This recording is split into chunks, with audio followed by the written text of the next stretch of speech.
ہے رات ایک پروگرام میں، ٹی وی پروگرام میں، جو آفتاب اقبال کرتا ہے ایکسپریس نیوز پر، خبردار کے نام پر، وہ بھانڈوں کا پروگرام، میراثیوں کا، بھانڈوں کا، یہ کبھی سٹیج ڈرامہ کیا کرتے تھے یہ لوگ، اور سٹیج ڈراموں پہ یہ پھکڑ تولا کرتے تھے، زومانے جملے بولتے، گندے خبیث نجس جملے بولتے۔ اس آفتاب اقبال نے انہیں ٹی وی پہ لے آئے، انہی بھانڈوں کو، میراثیوں کو۔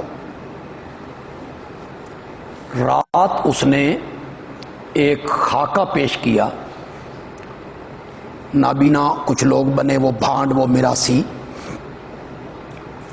پھر ان میں سے کسی ایک کے جیب سے موبائل گر گیا تو وہ سارے بھانڈ میراثی اس موبائل کو لینے کے لیے جھپٹے، تو کہتا ہے یہ ہے حالت ان کی کہ ایک موبائل گرا ہے اور اس پہ یہ جھپٹ رہے ہیں۔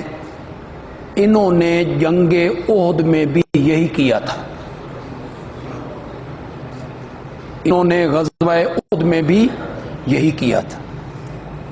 یہ انتہائی گستاخانہ جملہ ہے۔ اس میں احد کے اندر شامل ہونے والے جو مخلص صحابہ تھے، اپنی جان کی بازی لگانے والے، ان کی واضح توہین ہے جی، کھلے لفظوں میں توہین ہے۔ پیمبرا کہاں ہے جی؟ دوسری حکومت کے خلاف بات کرو، پیمبرا جاتا ہے۔ فوج کے متعلق کوئی بات چینل پہ ہو، پیمبرا جاتا ہے، بین کر دیتا ہے، مہینے کے لیے بین ہو گیا۔ صحابہ کی عظمت کا تمہیں کوئی خیال نہیں ہے؟ ان میراثیوں، بھانڈوں اور کنجروں کو، صحابہ کو ان سے تشبیہ دے رہا ہے کہ جو کرتوت یہ کر رہے ہیں، احد میں بھی انہوں نے احد میں بھی انہوں نے، یہ لفظ بولے ہیں اس نے، احد میں بھی انہوں نے یہی کرتوت کیے تھے۔ تو پیمبرا کو چاہیے کہ وہ اس چینل پر اور آفتاب اقبال کے اس پروگرام پر پابندی لگائے، پابندی ہونی چاہیے، اور آفتاب اقبال پر توہین صحابہ کا مقدمہ قائم کرنا چاہیے۔ توہین، تو جاہل آدمی ہے، علمی موضوعات میں ٹانگ نہ اڑایا کرو، تو جاہل آدمی ہے۔ یہاں موبائل ایک بندے کے جیب سے گرا ہے، کچھ بے ایمان لوگ اس پہ جھپٹ پڑے ہیں، اور احد میں چوری کا مال تھا جو وہ سمیٹنے لگے تھے، اسی طرح جس طرح موبائل ہے چوری کا مال تھا۔ وہ 700 مخلص صحابہ میرے نبی کے، جنہوں نے جان ہتھیلی پہ رکھی تھی، 3000 کے مقابلے میں آ گئے تھے، اللہ نے انہیں فتح دی تھی۔ فتح ہو گئی تو اب مال غنیمت کے سمیٹنے میں وہ لگے ہوئے ہیں۔ مال غنیمت کو سمیٹنا جرم ہے، یہ اسی طرح ہے جس طرح موبائل اٹھا لینا کسی کا، مال غنیمت کو اکٹھا کرنا یہ تو شریعت کا حکم ہے۔ تو مال غنیمت کے اکٹھے کرنے میں ماو ہو گئے تو کفار پھر آ گئے، حضرت خالد ابن ولید درے میں سے آ گئے، اور پھر اس کا نقشہ پلٹ گیا۔ کیا غلط کام کیا تھا انہوں نے؟ وہ 40 جو درے میں کھڑے تھے، 50 ان میں ایک اختلاف ہو گیا، 10 کہنے لگے نہیں جانا چاہیے میدان میں، 40 کہنے لگے یہاں کھڑے ہونے کا مقصد کیا ہو گیا، ختم ہو گیا ہے، فتح ہو گئی ہے، مشرک بھاگ گئے ہیں، تو آؤ ہم بھی اس میں شامل ہوں۔ یہ اجتہادی خطا ہے۔ صحابہ مجتہد ہیں، اور مجتہد جب اجتہاد کرتا ہے، 10 نے اجتہاد کیا کہ یہیں رہنا ہے، 40 کا اجتہاد یہ تھا کہ یہاں رہنے کا فائدہ، دونوں کا اجتہاد ہے۔ اگر مجتہد کا اجتہاد صائب ہو، صحیح ہو، 2 اجر ملتا ہے، اور اگر مجتہد کا اجتہاد غلط ہو تو اسے بھی اکیرا اجر ملتا ہے. تو اجتہادی طور پہ ہوا. وہ موبائل جو گر جاتا ہے اور لوگ جھپٹتے ہیں، عود میں صحابہ اس طرح یہ چوری کے مال پر جھپٹے تھے. جاہل آدمی، تجھے اتنا بھی پتہ نہیں ہے. پھر قرآن پڑھو، پڑھیے قرآن.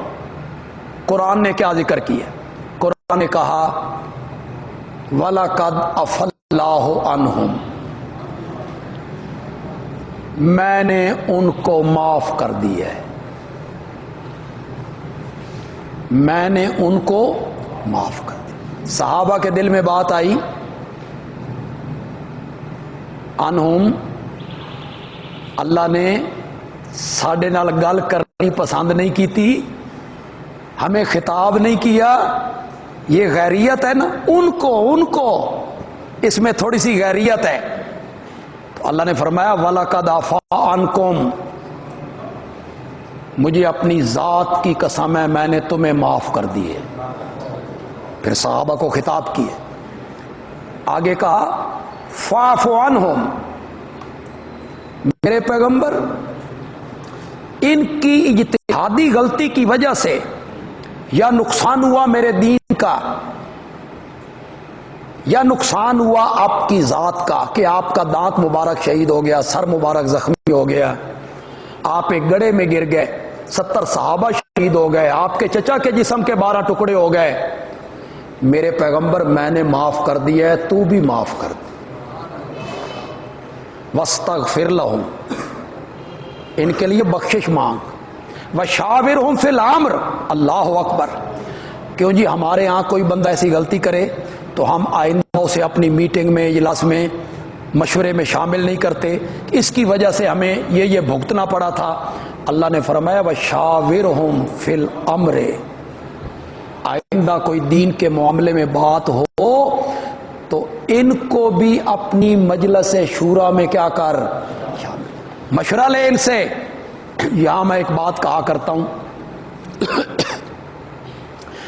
عہد میں جن صحابہ سے اجتہادی غلطی ہوئی انہوں نے قصور کیا تھا اللہ کا یا قصور کیا تھا نبی پاک کا، نقصان کیا تھا اللہ کے دین کا یا نبی پاک کا. جن کا نقصان کیا تھا ان دونوں نے معاف کر دیا ہے. ان صحابہ نے تمہارا تو نقصان بھی کوئی نہیں کیا. تمہارا کیا نقصان کیا انہوں کہ تم آج انہیں چوروں سے تشبیہ دے رہے ہو. ایک کنجر اور بھانڈ اور میراثی جو کام کر رہے ہیں غلط کام، ان کو عہد کے صحابہ کے ساتھ اور عہد کے صحابہ کو ان کے ساتھ آپ ملا رہے ہیں. یہ انتہائی غلیظ، نجس اور گندی بات ہے جو اس نے اپنے منہ سے نکالی. حکومت کو اس کا نوٹس لینا چاہیے.